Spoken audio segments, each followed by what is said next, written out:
Uma família que abalou as estruturas morais de uma instituição religiosa milenar e que até hoje o seu sobrenome é sinônimo de pecado e vergonha. Olá, viajantes da história! Hoje viajaremos para o século XV e conheceremos a família Borgia. Tá curioso para saber mais sobre eles? Então já deixa o super like e sem mais demora, vamos ao vídeo!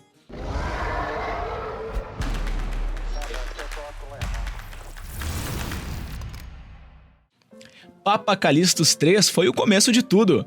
Surpreendentemente, o Borgia, que deu início à incrível ascensão da família ao poder, na verdade, era um cara muito decente. Ele certamente não se entregou à libertinagem e assassinato que viria a definir a sua família. Mas quando foi nomeado Papa, como um compromisso entre duas famílias governantes na época, ele fez questão de criar sua própria família para a próxima geração. Ele foi especialmente gentil com o seu sobrinho, Rodrigo Borgia, já que o colocou no comando do exército papal e o fez cardeal. Apesar de fazer algumas coisas boas, as pessoas imediatamente se ressentiram de seu óbvio nepotismo. Os infames Borgias estavam a caminho. Talvez ninguém tenha merecido menos ser cardeal da Igreja Católica do que Rodrigo. Apesar dos votos de celibato, ele teve pelo menos 5 filhos. Quando quis se tornar papa, subornou quem pudesse para garantir que isso acontecesse, comprando para si o cargo. Como o Papa Alexandre VI, ele não perdeu o ritmo. Ele reprimiu implacavelmente qualquer um que discordasse dele. Ele vivia um estilo de vida extravagante, praticava muitos atos lascivos e fazia questão de ganhar muito dinheiro para ele e sua família. Um de seus servos disse: "Não há crime ou ato vergonhoso que não aconteça na casa do pontífice." Mulheres em famílias poderosas não tinham muita escolha sobre com quem se casariam naquela época. O objetivo sempre foi se tornar mais poderoso e rico por meio dessas alianças. É por isso que Lucrécia foi arrancada do convento em que cresceu e se casou com apenas 13 anos. Seria o primeiro de 3 casamentos em seus curtos 39 anos na Terra. Todos queriam se casar com essa jovem e se unir ao Papa. Todos sabiam que ela era realmente sua filha. O primeiro vencedor foi um membro da família poderosa do cardeal Ascânio Sforza. Os problemas surgiram quando eles rapidamente se viram em lados opostos, quando os Borgia não precisavam mais dos Sforza. O casamento de 4 anos foi anulado por acusações forjadas de impotência. O casamento número 2 ocorreu apenas 1 ano depois, com o filho bastardo do rei de Nápoles. Seu segundo marido morreu repentinamente após 2 anos de casamento. Lucrécia tinha apenas 20 anos e 2 casamentos que terminaram muito mal. Sem dar trégua à jovem, sua família parecia determinada a torná-la a mulher de Henrique VIII. Seu irmão e seu pai descobriram que o herdeiro do duque de Ferrara, de 24 anos, era uma aliança politicamente vantajosa para eles. Ter tantos maridos e a morte do segundo, de repente, deram a Lucrécia uma má reputação. Embora, na realidade, ela pudesse ter sido apenas um peão nos jogos de seu pai e irmão.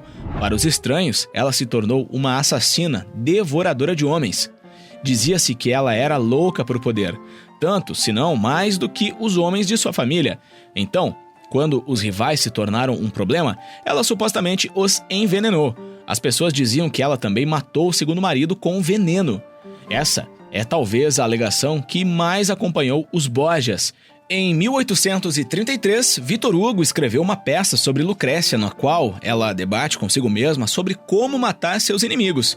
Uma ópera baseada na peça inclui esses rumores. Verdade ou não, ela entraria para a história como a maior assassina em uma família bastante mortal. Ser membro da família Borgia era basicamente um risco ocupacional. E o pobre Juan descobriu isso da maneira mais difícil. César tinha ciúmes loucos de seu irmão mais novo, e como ele era bem louco, essa não é uma posição que você gostaria de ocupar. Juan havia recebido o título de Duque de Gandia, embora em teoria devesse ter sido atribuído a seu irmão mais velho. Ele também havia sido nomeado comandante do exército papal em 1496 e deveria partir e ser um importante soldado na luta contra os nobres rebeldes, os Orsini.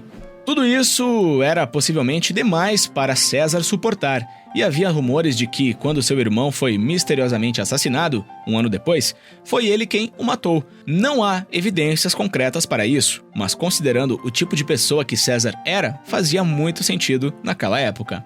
O segundo casamento de Lucrécia parecia uma ótima ideia na época, mas então os ventos políticos mudaram. De repente, seu marido, Alfonso, era um risco, e o seu pai decidiu que ele precisava ser removido. Ele foi atacado por uma multidão empunhando uma faca bem na escadaria do Vaticano e foi levado para dentro para convalescer. Mas isso não seria o fim. Começaram a circular boatos sobre quem ordenou o golpe. Um embaixador de Roma disse: "Neste palácio há tanto ódio, tanta inveja e ciúme que o escândalo é inevitável."